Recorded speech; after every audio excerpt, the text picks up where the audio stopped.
This episode contains graphic descriptions of violence, including sexual assault, murder, and cruelty to animals. Some names have been changed to protect the privacy of the individuals involved. Listener discretion is advised.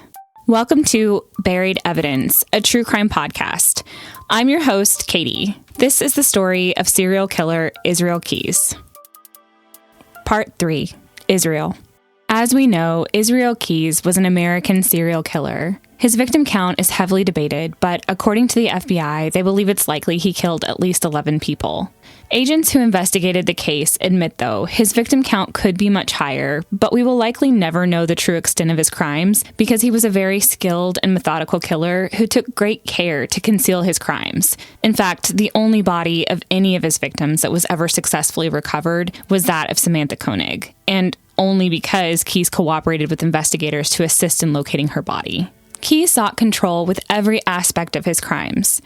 In part 2, Keyes manipulated investigators to participate in his sick fantasy by bringing in the female detective for his confession. It was apparent that Samantha was not his only victim. So, in an effort to keep him talking, detectives catered to Keyes' demands not to release information to the media and brought him candy bars, gave him cigar breaks, and his favorite caffeinated beverage, an Americano coffee. Over 40 hours of interviews took place with Keyes over the next 8 months while he remained in custody. Investigators learned details about Keyes' past, how he was raised, and how he liked to choose his victims. Part of what makes Keyes' crimes so horrifying is that he had no specific victim profile. He killed men, women, couples. It didn't matter. These were all people just living their lives, working in a coffee stand, sleeping in their warm beds in the safety of their homes, or hiking on a trail on a nice day. Instead of choosing his victims based on a particular characteristic they possessed, he chose his victims with a location in mind. Years of planning often went into his murders, and by remaining flexible about who his victims were, he could control everything else about his plan and go completely undetected by authorities. He often operated on a tight timeline, coordinating his crimes with planned travel to visit family or go on vacation, and his crimes were always sexually motivated. He was consumed by the fantasies he created and sought to carry out every detail of his plan in a controlled, measured series of well-thought-out steps. And if something were to interrupt his plans, it made him angry.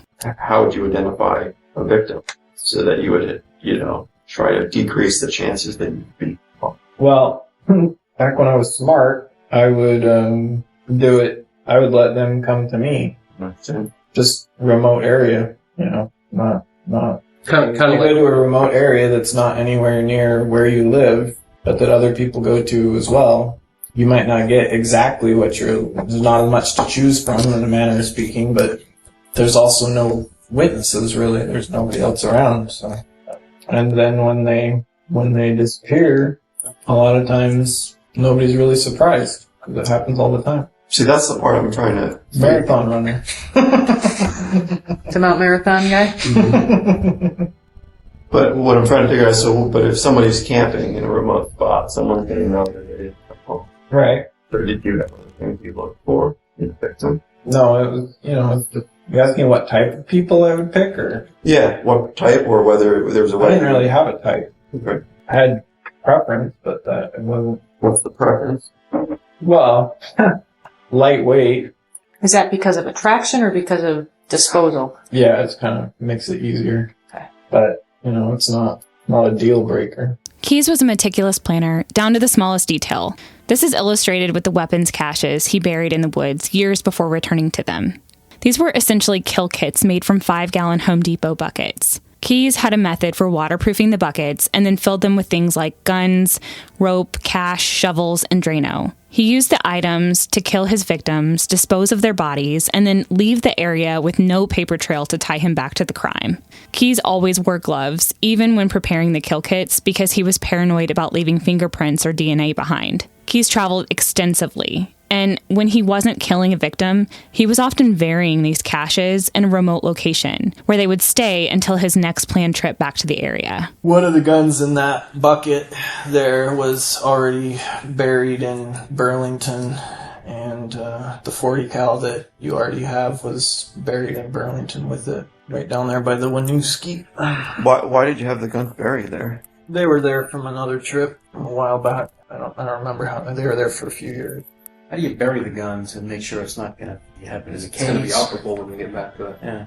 I put in desiccant. I use a watertight whatever to bury them. I think in the past I've used toolboxes, but I found that 5-gallon buckets are more waterproof. And just go to a hardware store and get that desiccant that soaks up water and spray everything down really good with some sort of rust protectant, and then put that in there in the bottom of the bucket, and it soaks up whatever moisture gets in. The like I say, the ones that were buried in Burlington, that 40 cal, I'm sure they've noticed by now it had some rust damage because it was there for quite a while, and there was actually a mudslide that kind of moved it, and took me a while to find them again, but they were both a little bit rusty. I mean, not bad enough that they were just not as pretty as they used to be. So.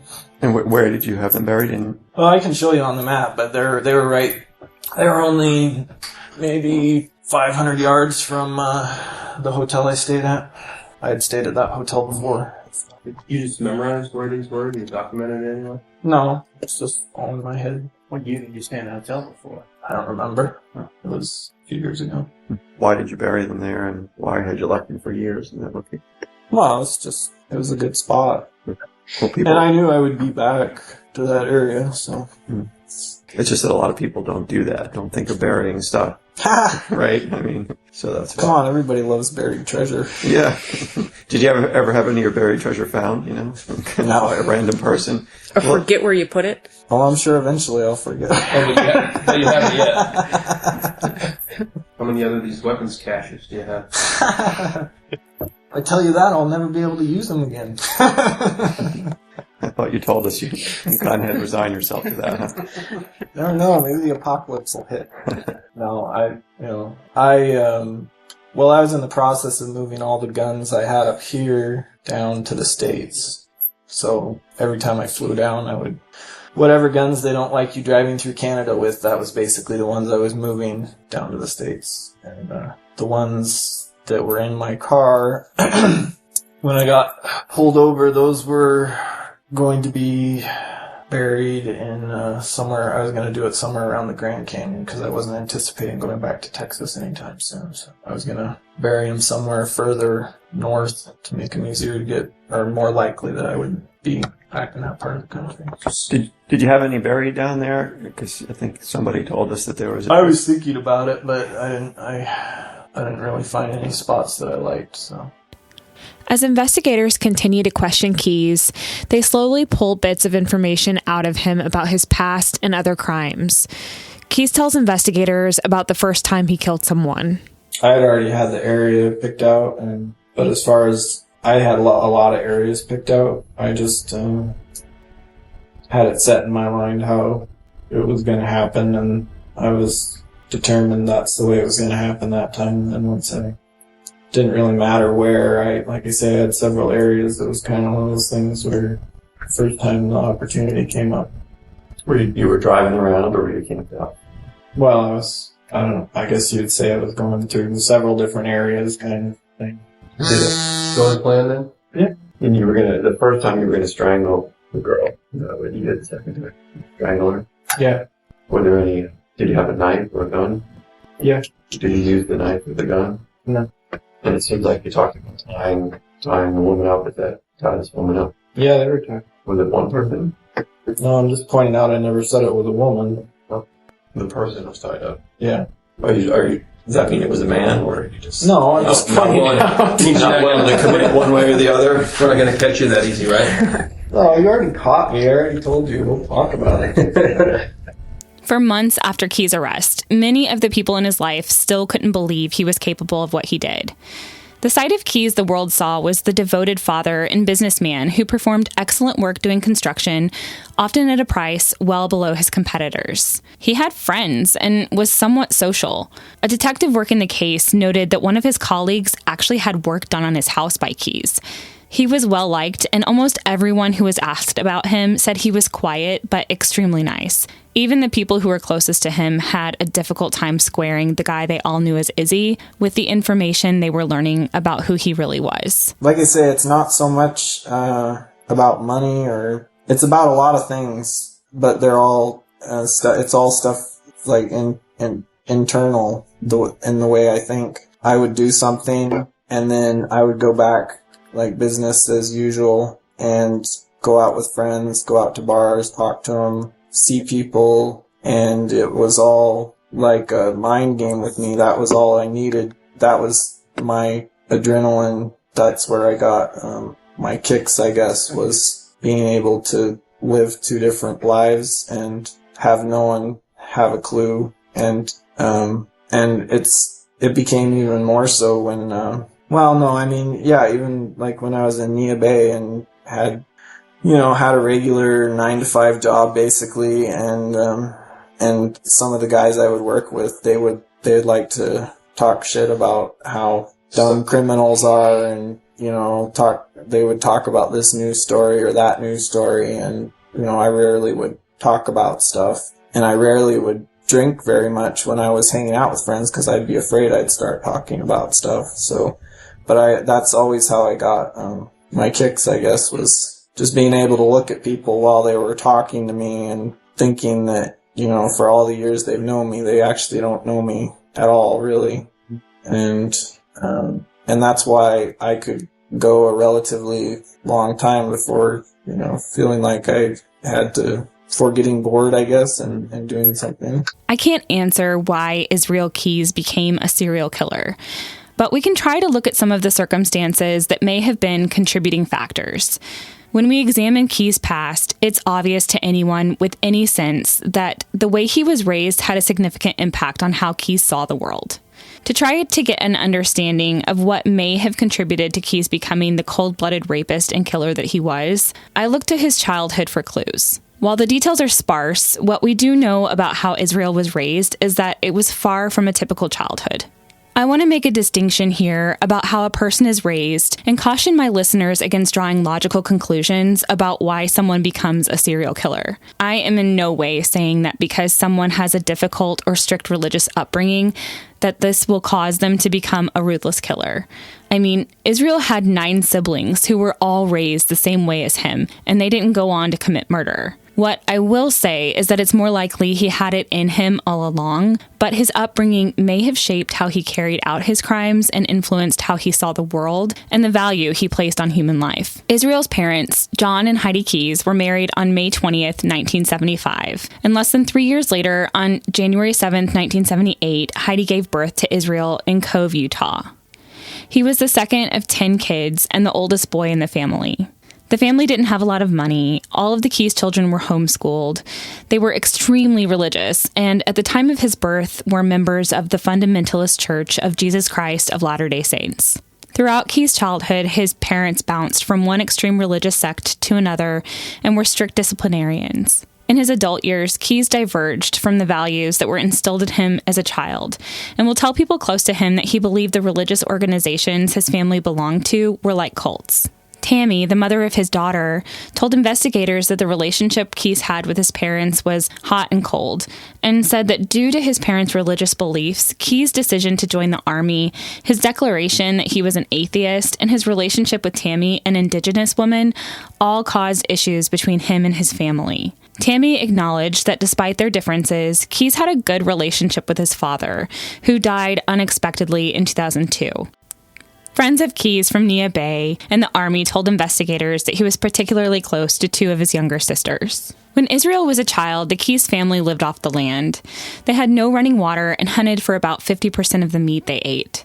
Because of their financial situation and the fact that Israel's father was often ill, when he was old enough to work, he helped provide for the family. Keyes learned how to do carpentry work through a family friend and helped remodel a home owned by his father so he could sell it after it was finished. According to the funeral program for Israel's father, the Keyes family moved to Aladdin Mountain, Washington, which is near the town of Colville, in 1982. This would have made Israel about 4 or 5 years old when they moved. It was in Colville that the family joined a church called the Ark. Multiple sources, including the Southern Poverty Law Center, considered the organization to be a hate group. The members of the congregation subscribed to white supremacist Christian identity ideology. It's through this church that Keyes would become acquainted with the Keogh brothers, Chevy and Shane Keogh. In Keyes' teen years, he began breaking into his neighbors' houses and stealing guns. Keyes also admits to setting several fires around this time. To provide some context regarding the significance of the Keogh brothers, it's important to understand that Chevy, Shane, and their father Kirby were all devoted members of a white supremacist group called the Aryan People's Republic. They committed numerous crimes in an effort to promote and fund their cause from 1995 to 1997. Sadly, in 1996, Chevy Keogh and an accomplice named Daniel Lee dressed up as federal agents and broke into the home of William Mueller. The pair had learned that William had inherited about $50,000, so they waited for the Muellers to come home and viciously attacked and killed the entire family, including William, his wife, and their 8-year-old daughter. The bodies of the family were found in the Illinois Bayou near Russellville several months later. Chevy was convicted of the family's murder and was sentenced to life in prison, where he remains today. As I mentioned, there isn't a lot of information available on exactly what Keyes was exposed to growing up, but it's worth noting that he had at least one childhood friend that would go on to commit murder as well. While the motivation for their crimes was much different, it's only natural to wonder if something in their environment, where they were raised, would prime this type of behavior. Looking back, though, there were signs that Israel was disturbed even from a young age. I'm going to give a warning that what you're about to hear is a clip from an interview with Keyes which describes an event involving cruelty to animals. It's graphic and disturbing, so if it's not your thing, you can skip ahead about 1 minute and 47 seconds. I mean, by the time I was 14, I was basically the same size I am now. I didn't really look 14, and so I could get away with, like, the guns I took from houses I broke into, I could get away with selling them, without anybody knowing about it, without my parents knowing about it. And so I had a lot of guns, and I would always carry a gun. And when I was 14, there were some friends staying with us, and there was a cat of ours that was always getting into the trash, and it was my sister's cat. And I told her at the time, I was like, if that cat gets into the trash again, I'm going to kill it. And so there was this kid and some of his, I think maybe one of my sisters and one of his sisters. We all went up into the woods, and I had the cat with me.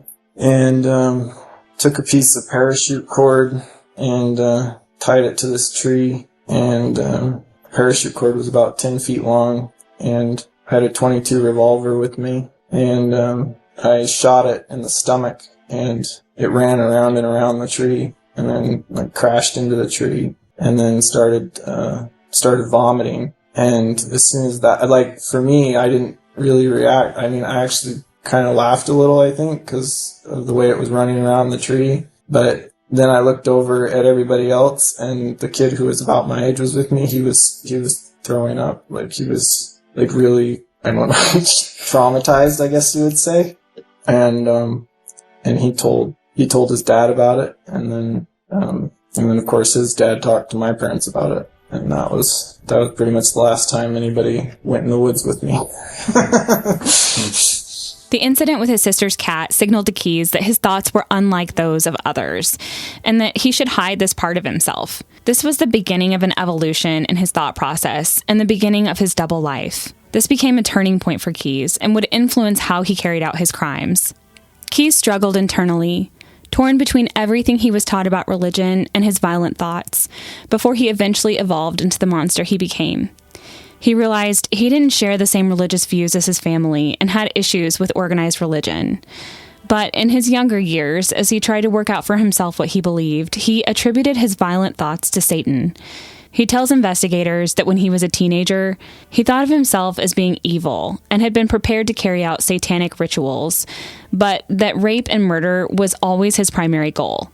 It wasn't until he got older, after joining the army, that he gained some life experience and that his religious views would completely change and he would decide he was an atheist, that he understood that he wasn't being compelled by some evil force.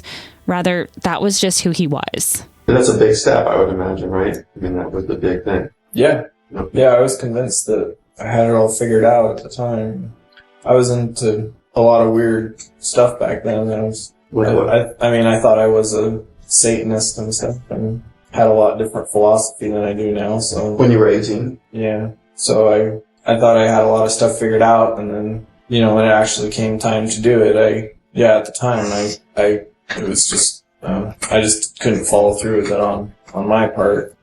And, for the next 4 years after that, I would think about it and, change my philosophy changed on why I wanted to do it and stuff. How did that change? From what to what? Well, at the time, I thought that I was just into that whole Satanist symbolism type stuff, and I thought that was the reason I was doing it. And then over the next few years, I realized that I didn't really even believe in that stuff. I just, at the time, I was just using that as justification or a reason or something. That wasn't really the reason I wanted to do it. It was just because I wanted to do it.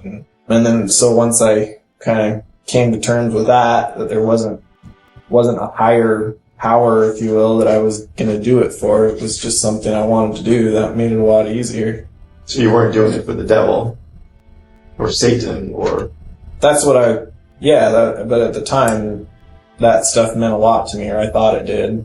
I was just really pissed off in general at the time. Like the whole religious upbringing, typical teenage anger issues, whatever. But nobody ever saw that side of me, everybody. That's why I did things like that, because it would just, not like I had a temper, I would blow up at people. But it was still there. It would come out when I did those kind of things, when I did robberies or burglaries and stuff. I knew I wasn't going to get caught for it. I just burn things, break things. At the time, I was going from, like I say, really religious upbringing to becoming an atheist. Once you become an atheist, you can't really be a Satanist. So, kind of a progression of thinking, logical thought, I guess. And I really, like I say, I wanted to believe in it. I tried really hard. I thought that if I, did all the things that these books said and, did all the right rituals or whatever, that I would get some kind of confirmation that there was Satan or that I was doing something special. But the more I read about it, the less convinced I became. So you weren't going to take someone just to kill him for some sacrificial... No. And so... That was just an idea I had, like an extra bonus or whatever. What was the extra bonus? The rituals stuff. The Keyes family sold their home sometime in 1995 or 1996 and moved around a couple of times before settling in Maupin, Oregon in 97. During this time, Israel and his brothers would spend their days working alongside their father, building houses, and when they needed a break from the heat, they would go down to the river to cool off before returning to work. Keyes would come to know the river very well. This is where Keyes plans to commit his first murder. It was a couple years before I went in the military that I realized I could do it and get away with it. And then after that, it just took me a few years to get up the nerve to actually do it, I guess. Mm-hmm. And those things you're talking about getting away with, you're talking about like breaking into houses, or because I know you talked about that once when you're taking some guns and that kind of thing. Oh yeah, when I was a kid, yeah. So what kind of things are you talking about right before you went in the military that you could get away with? No, there was when I was living in Oregon, I was working on this house for my dad, and there was this river that was near the house. There was a lot of people would go down there. A pretty remote area, but there were beaches and stuff along the river where people would go and hang out for the day and stuff. And that's what gave me the idea, I guess. There would be people hanging on the beaches, like younger girls in their swimsuits and stuff. And I think I was only maybe 18 at the time.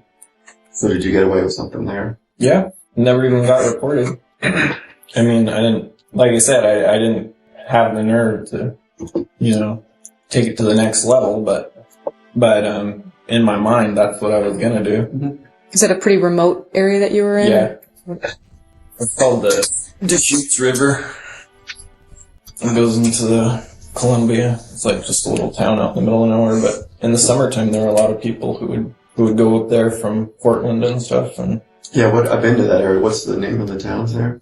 Well, the town that the house I was working on was in was Maupin. It's just downriver from Bend, Bend, Oregon. And what did you do then?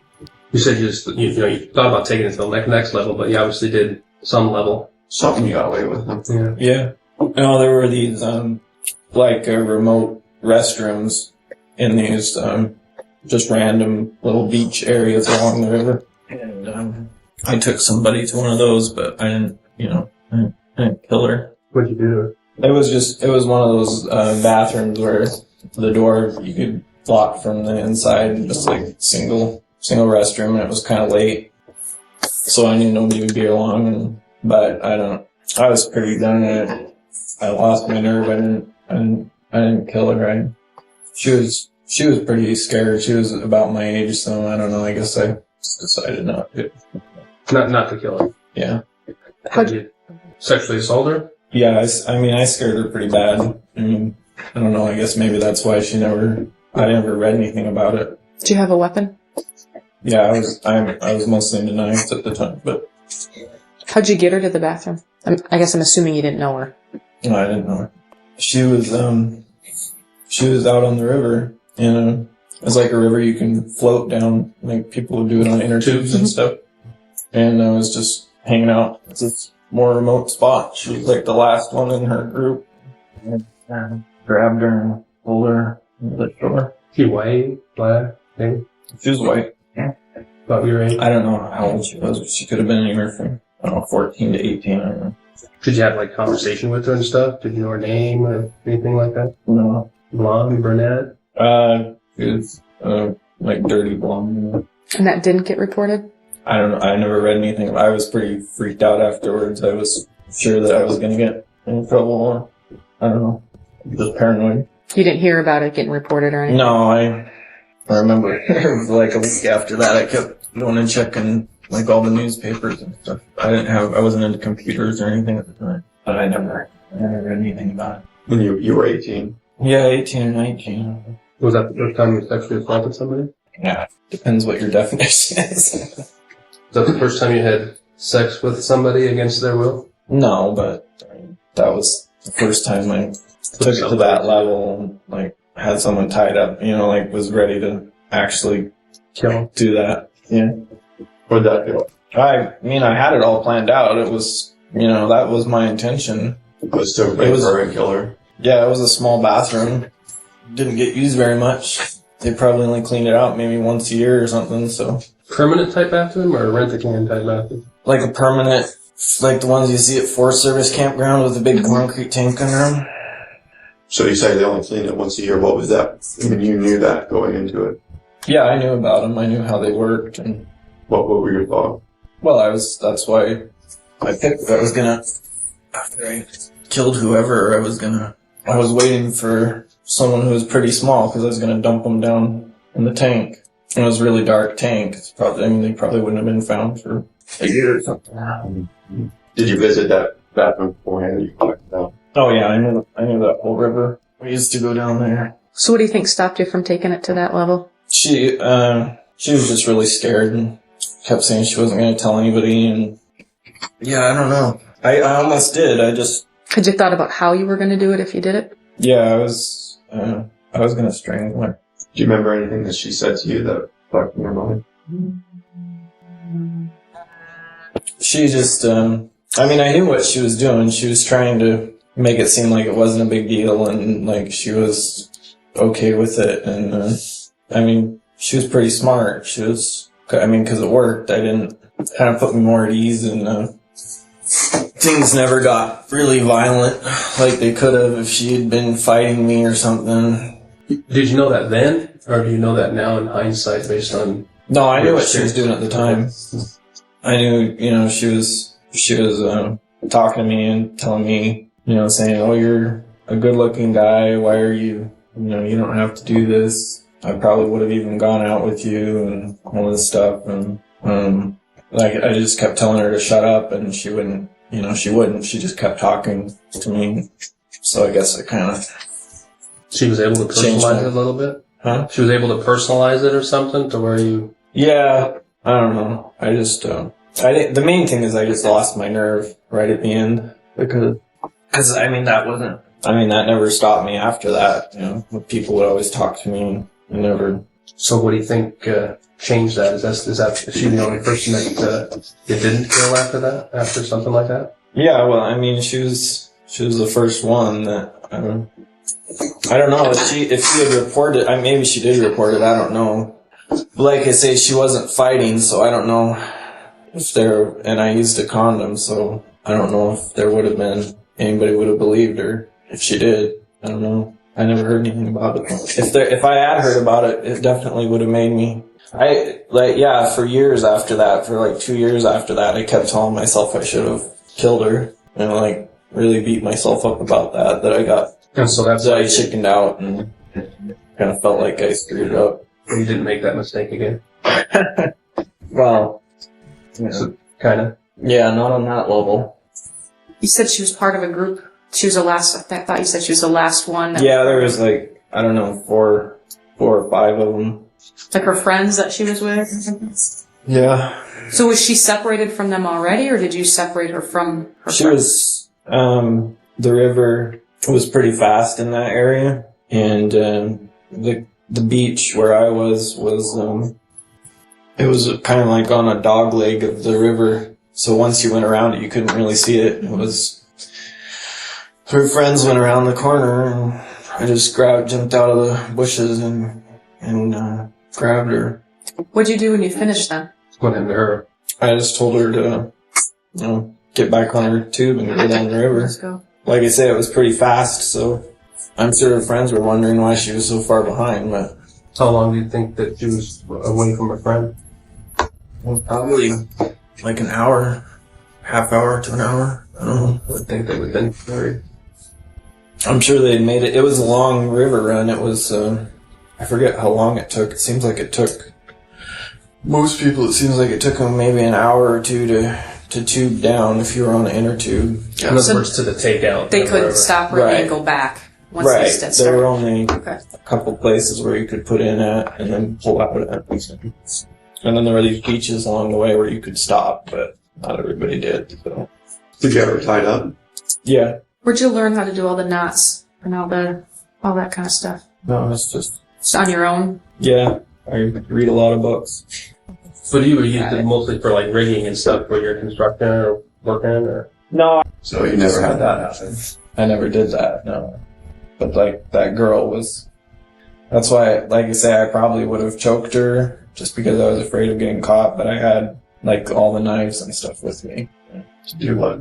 Well, you can't, like all the rituals that I was reading at the time, it's like bloodletting and stuff. It's not, you don't strangle people. Did you talk to her about that and what you were going to do, or talk to her about the satanic piece? No. Honestly, once it actually started, all that stuff, I still had it in my mind, but all that just kind of went on the back burner because there were a lot of other issues that I had to deal with, and, but when you were raping her, you realized that it wasn't about Satan, it was just about the rape. Well, that was the main reason I took her. It wasn't. I was into all that stuff at the time, but I mean, if it hadn't been for my intentions to rape her, then I would never have taken someone. I would never take someone just to kill him for some ritual. And there was a time when I definitely would have done that in addition to, but not for the sole purpose. I just never was that devout, I guess. Keyes would beat himself up for years for not killing the girl on the river that day. After his arrest, Keyes discussed with investigators how worried he was, thinking she would go to the police and he'd be caught. But my belief is that while he most certainly was concerned about getting caught, he was much more upset that he was unable to live out his fantasy, and his inability to follow through with his plan is what really kept him up at night.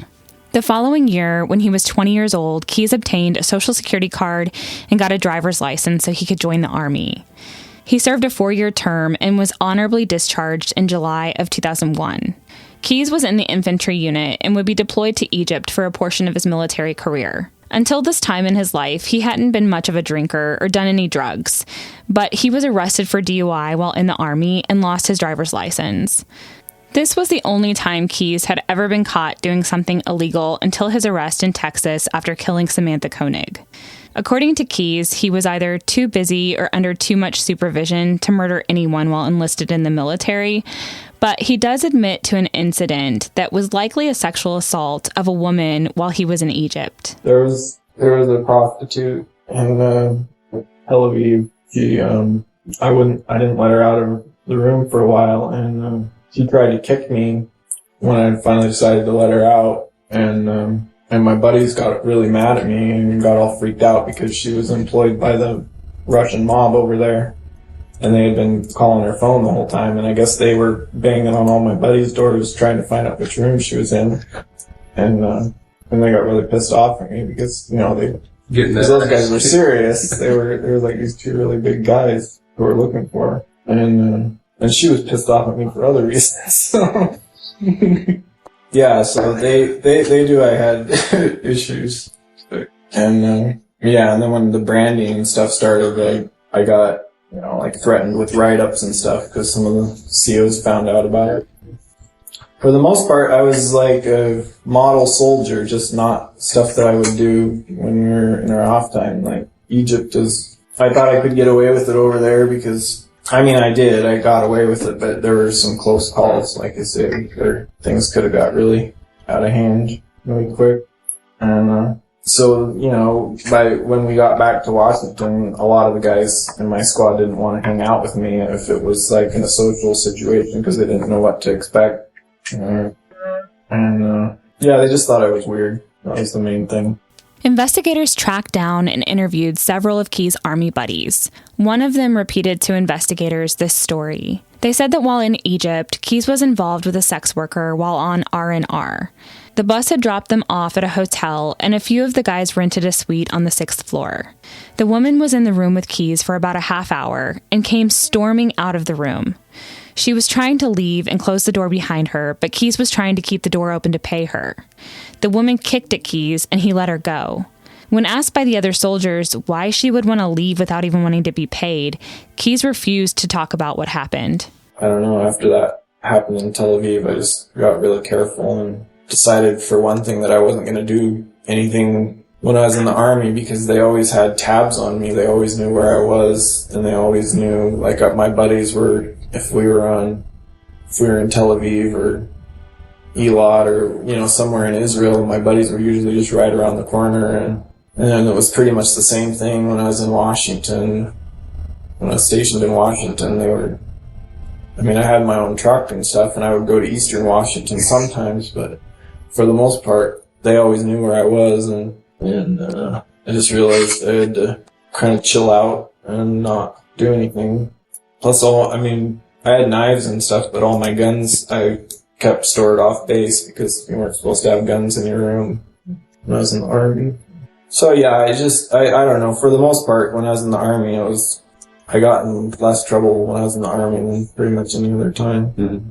But it didn't take long after I got out. There were a few months. I had a DUI when I was in the Army right before I got out, so there were a few months there where I was trying not to drive because I didn't want to get busted again for driving on a suspended license, and I was on unemployment, so I just spent a lot of time sitting around, and that's always what would start it up for me. What, just sitting around? Just sitting around and reading stuff. Or what kind of stuff were you reading? Just that kind of thing, like serial killer stuff, slasher movies and all that stuff that I'd always been into, but when I sit around and do it, and it just gets to where I just get really restless and feel like I have to do something.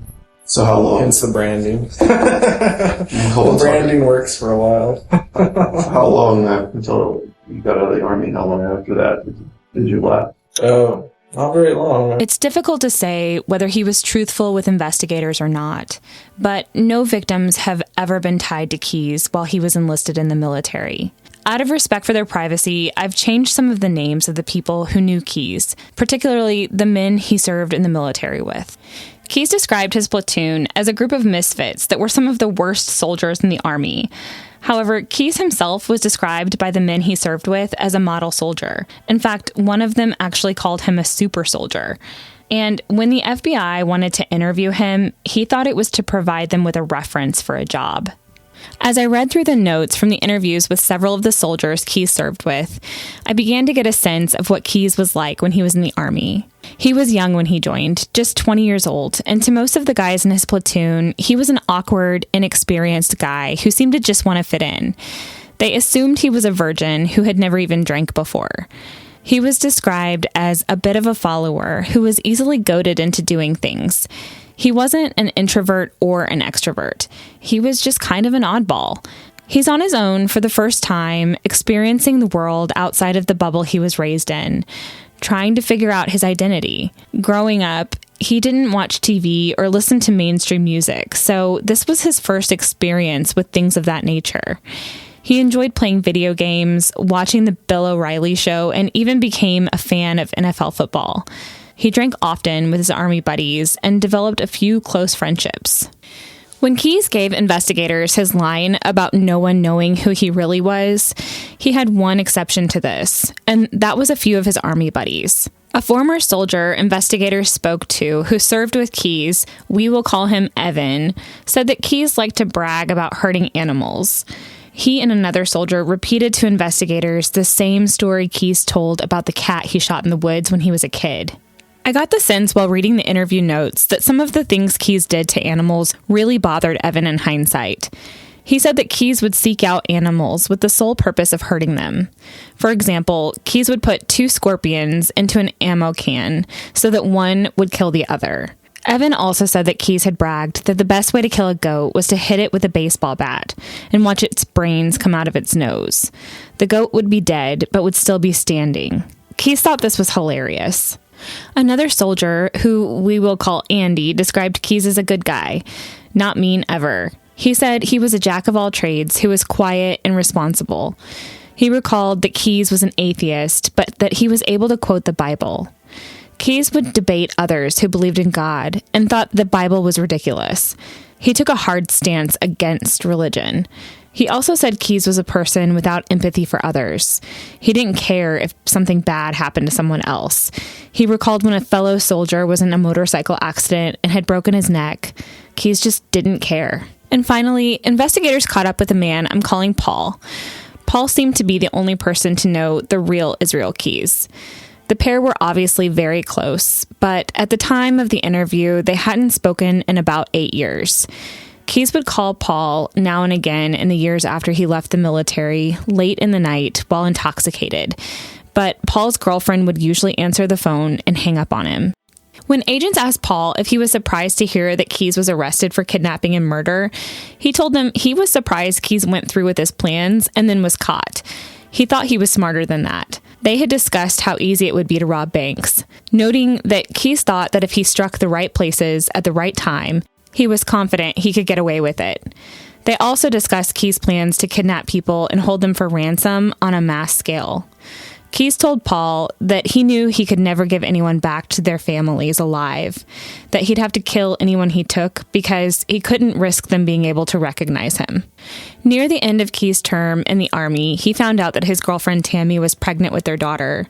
So instead of re-enlisting, he finished his term of duty and went to Nia Bay, Washington to live with Tammy and their baby on the Macaw Reservation. By this time, Keyes admits to investigators that he had killed people, but won't admit to who or where these murders occurred. Keyes said he'd been living a double life for 14 years. So with this admission, we can assume he meant that he'd been murdering people since about 1998.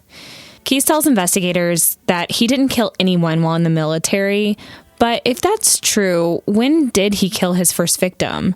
We know Keyes joined the military in 1998 and was arrested in 2012. So if we are to believe Keyes, that means he either committed his first murder just before he joined the military, or it had to be while he was enlisted in the Army. Investigators pressed Keyes about his timeline and tried to get him to give dates for the murders each time they met, but Keyes was always evasive about his other crimes, until one interview in April when he decided to give investigators the names of 2 more victims. Keyes wanted to keep his victims for himself, but had no intention of sitting in jail for an extended amount of time. So he pushed for an execution date and used the confession as leverage to try to get what he wanted. I have very specific reasons for wanting what I want. And as extreme as it may seem to some people, it really is not that extreme to me, because of my outlook on things. And it's a personal opinion that I have of the way things are, and it's not going to change. And I know as soon as I, started talking to you, I knew I was never getting out. So, I mean, for me, that is the death penalty, because I'm not Bubba from the Sticks who sat in one town for all my life, and I can't be satisfied sitting in prison for all my life. I've been lots of places, I've done lots of things, and sitting in prison for the rest of my life is a death penalty. Same thing to me. I'd rather go out while I still have some sanity and good memories. That's where I'm coming from. So, I mean, I want to discuss the bottom line, too. If we're talking about, we can talk about the couriers, hypothetically. That's not the way it's going to go. But, I mean, we can talk about that. So, hypothetically, I give you all the details. Like I say, they're not really going to find a lot of evidence, but I'm sure I can give you enough, whether it be through my motivations, and, like the way they died, you're going to have some evidence to corroborate what I tell you. The rest of it, is just going to be my story, because, I mean, if the house is gone, there's not, Right. So, I mean, yeah, based on that alone, from my understanding of the guidelines, I qualify for the death penalty on that case alone. Well, I mean, I could be wrong, but I don't see why not. I don't know. I mean, if I don't know who does. Let me put it that way. And that's what you told us last time. Right. So one of the things we need to talk about is getting some of that information so that we can know some of the details. Bill and Lorraine Currier mysteriously disappeared from their home on June 8, 2011, from a quiet neighborhood in a small town in Essex, Vermont. They were reported missing after neither of them showed up for work the next day. The case had been unsolved for months, but police suspected foul play. Join me next week for part 4 of the Israel Keyes case to hear Keyes tell investigators how he chose the couriers and what took place after he broke into their home in the middle of the night and abducted them. Next time on Buried Evidence, a true crime podcast. There's more, I could tell you the whole story on that one. On which one? On the couriers. But, yeah, I kind of would like to know where it's at as far as them even finding the bodies. Does it matter? I mean, does it matter to you? Yeah. What's the difference? Well, why would I talk about it if they haven't found the bodies? Otherwise, it's just a big story. Well, it's not. If I'm telling the truth. Well, we found your guns, right? I mean, I'm sure they can give you more Yeah, details about the couriers, but they're keeping that pretty quiet right now. Yeah. But I want to see pictures. Pictures of what? The crimes. For what? Where they find the bodies.